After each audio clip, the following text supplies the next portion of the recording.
Добрый день. Здоровье, как и жизнь, личное богатство. Как распределиться им человек, зависит лишь от его знания, умения, навыков, воли и желания. Сегодня я хотела бы поговорить с вами о простудных заболеваниях. О том, что идет с нами рядышком на протяжении всей нашей жизни.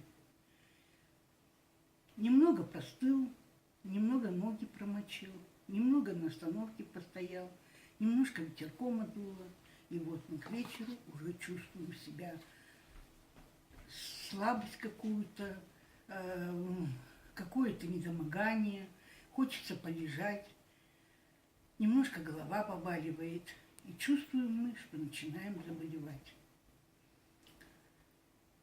Потом подсоединяется кашель, насморк.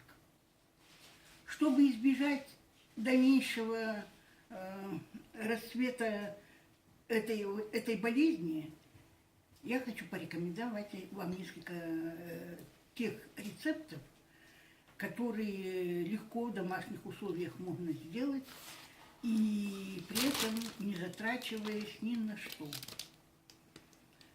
Ну, давайте поговорим о том, как мы лечим кашель, который не дает нам покоя ни днем, ни ночью. И вот мы уже кашляем всю ночь, при этом не расслабляемся, не засыпаем, ничего не можем сделать. Так это спокойно, нормально, чтобы завтра встать и идти спокойно по своим делам. Вот один из рецептов. Простой.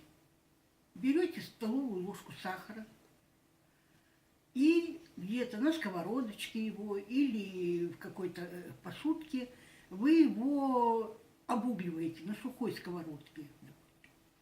То есть пока он не почернеет, не закипит, сахар этот, и не обуглится весь. Потом туда вы вливаете стакан горячего молока, прямо кипящего горячего молока. Вот. Все это перемешиваете, и у вас получается цвет какао или кофе. Добавляйте немножко туда меда, сахара и маслица сливочного.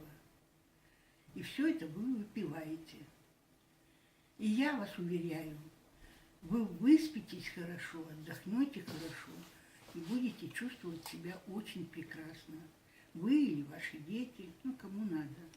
Запомните это простой способ и знайте, что он всегда выручит вас в трудную для вас минуту.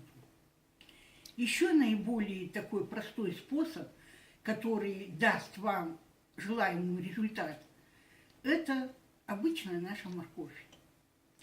Мы ее берем, на терочке натерли морковку, и потом выжали сок с нее. Стакан сока смешать с ложечкой меда, и вы это все пьете в течение дня. Вот эти два таких простых совета. На этом я бы хотела сейчас пока остановиться.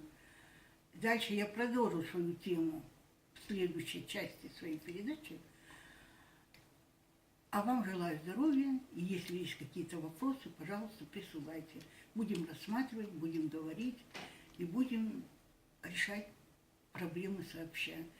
Теми народными средствами, которые использовали наши бабушки, наши мамы, и мы сейчас будем то же самое делать. Спасибо за внимание.